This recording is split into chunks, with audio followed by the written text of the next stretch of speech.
Bienvenue sur votre chaîne préférée Akhbar al-Bled. N'oubliez pas de cliquer sur la cloche avant d'entamer notre sujet très chaud au sujet des Marocains résidant au Canada et qui sont coincés ici au Maroc et abandonnés par le gouvernement canadien. Je voudrais remercier tous ceux qui se sont abonnés à la chaîne et je voudrais juste leur rappeler de ne pas oublier de cliquer sur la cloche pour activer les notifications. Comme ça, ils pourront recevoir les notifications à chaque fois qu'une vidéo est lancée sur cette chaîne. Merci aussi de ne pas oublier de cliquer sur j'aime à chaque fois que vous passez en revue une vidéo et de la partager avec tous vos amis qui n'ont pas encore eu l'occasion de voir les vidéos sur cette chaîne. Ceci nous serait d'un grand encouragement. Merci à l'avance et salutations distinguées de la part de tous les membres de la chaîne. Voilà donc, après des vacances estivales au Maroc, les Marocains du Canada se sont retrouvés au dépourvu. Depuis le 29 août dernier, tous les vols directs entre leurs deux pays, le Maroc et le Canada, dans les deux sens, ont été suspendus par les autorités canadiennes. Plus de 10 000 personnes ont été contraintes de prolonger leur séjour dans le royaume. Rappelons que le Canada a annoncé la suspension de ses lignes aériennes directes avec le Maroc depuis le 29 août dernier, compte de la situation épidémiologique liée au nouveau coronavirus dans le royaume.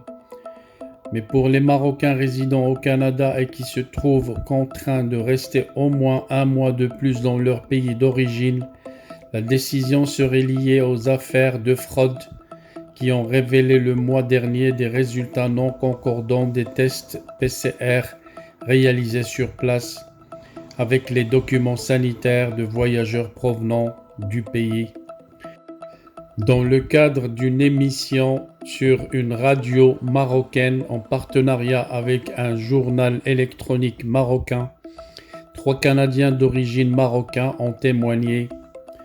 Chef d'entreprise à Montréal, Selma Regragui a fait part de son choc en apprenant l'information fin août dernier.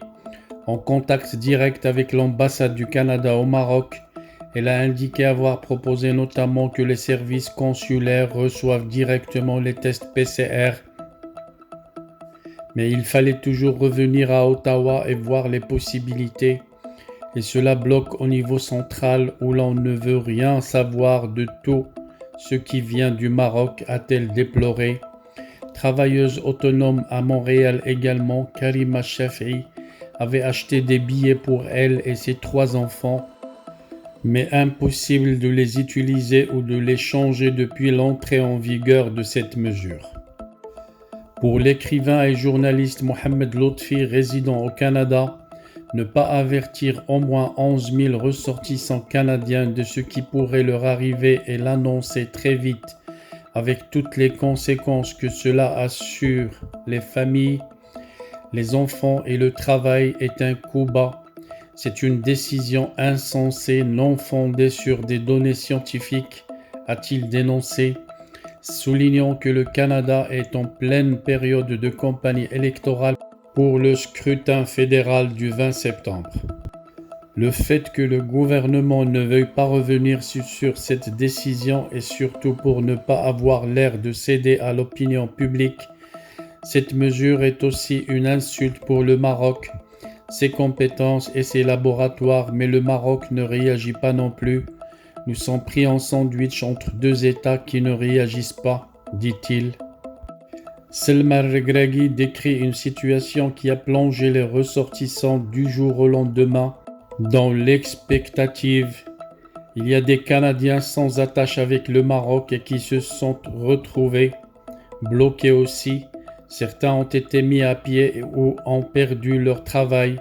On essaye de venir en aide à tout le monde de manière autonome, mais le pire en effet est que nous ne pourrons pas voter. J'ai laissé 3 voix, mon mari et mes 2 enfants au Canada et qui pourraient ne pas voter pour le gouvernement qui a mis leur famille dans cette situation, a-t-elle indiqué. suggérant la possibilité d'un vote sanction.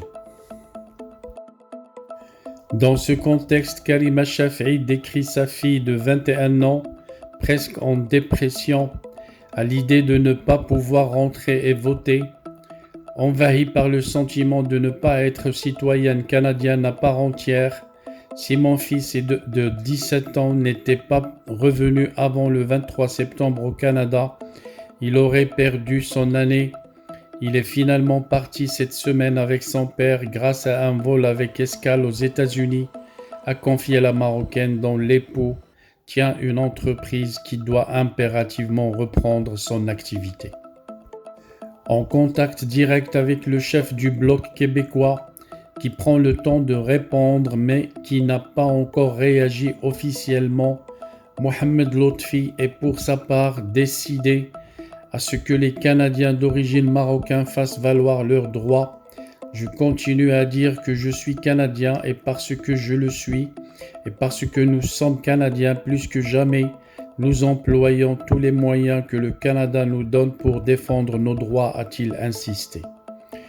Dans ce sens, le journaliste et écrivain a indiqué qu'il y aura un recours collectif pour poursuivre le gouvernement canadien à cause de cette décision, et c'est une avocate canadienne d'origine marocaine qui a été elle-même victime avec ses 3 enfants de cette situation qui a déjà entamé ce recours. Selon lui, l'avocate a réussi à partir en passant par la Turquie pour $3 000 le billet et d'ajouter que dans le passé, on a mobilisé tout ce qu'il faut pour rapatrier les citoyens canadiens de partout dans le monde à cause de la crise sanitaire. Si l'on avait jugé vraiment que la situation était trop grave au Maroc pour les ressortissants canadiens, c'est une raison de plus pour les rapatrier. Faute d'action dans ce sens, Mohamed Lotfi ne pense pas que c'est pour des raisons purement sanitaires que la décision a été prise. Pour lui, le gouvernement canadien s'est rendu compte que c'était injuste, mais que s'il faisait marche arrière, il allait perdre des points. La politique n'est jamais loin.